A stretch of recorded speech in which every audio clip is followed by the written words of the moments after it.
mỗi một cuộc thi lớn thì bên học viện của Huyền có rất nhiều học viên tham gia. Riêng với Miss World Việt Nam 2025, Huyền thấy có khá nhiều cô gái đến từ BYB ghi danh. Thậm chí có những bạn đến sát ngày thi mới đăng ký nên Huyền còn chưa kịp thống kê đầy đủ. Tại buổi sơ khảo Miss World Việt Nam vừa rồi, bên mình có 7 bạn học viên lọt top 50 và chính thức bước tiếp vào vòng chung kết.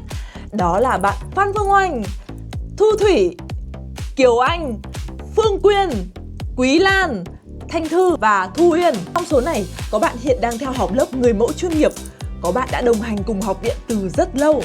Nhìn lại cả một quá trình, Huyền thấy mỗi cô gái đều có những điểm mạnh riêng khi đặt trong mặt bằng thí sinh rất mạnh của Miss World Việt Nam năm nay. Đặc biệt có một vài bạn là những gương mặt mà Huyền đánh giá và đặt kỳ vọng khá cao.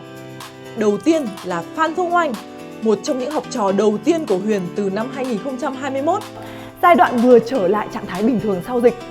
Sau đó, Oanh tham gia Hoa hậu Việt Nam năm 2022, giành danh hiệu người đẹp biển và lọt vào top 10 chung cuộc.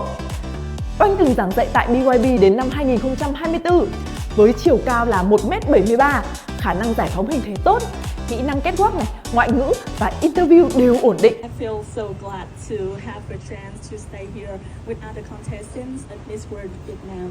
Huyền dự đoán Phương Oanh hoàn toàn có khả năng lọt vào top 5 của năm nay. Theo đó là Bùi Thu Thủy. Thủy cùng lứa với Phương Oanh đều sinh năm 2003.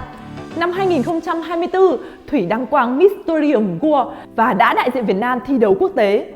Sang năm 2025, Thủy tiếp tục tham gia Miss Grand Việt Nam và lọt vào top 10. Với Huyền, Thủy là một thí sinh khá mạnh, có nhiều khả năng vào top 10 Miss World Việt Nam năm nay.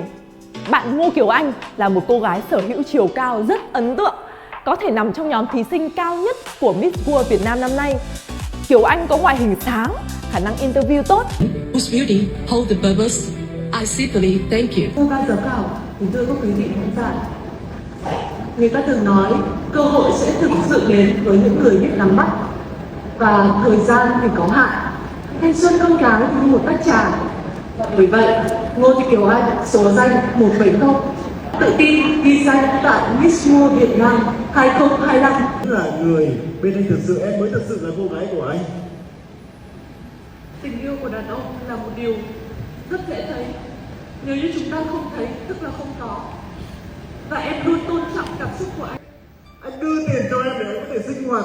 Huyền nghĩ Kiều Anh hoàn toàn có thể lọt vào top 10, thậm chí là top 5 nếu giữ vững được phong độ. Tất nhiên, đây cũng chỉ là cảm nhận cá nhân của Huyền, dựa trên quá trình cô trò đồng hành cùng nhau và những gì các bạn đã thể hiện tại Miss World Việt Nam 2025. Huyền tin tất cả các cô gái của mình sẽ còn bứt phá hơn nữa. Hãy cùng Huyền theo dõi hành trình của Miss World Việt Nam 2025 để xem các cô gái nhà BYB sẽ đi được xa đến đâu nhé.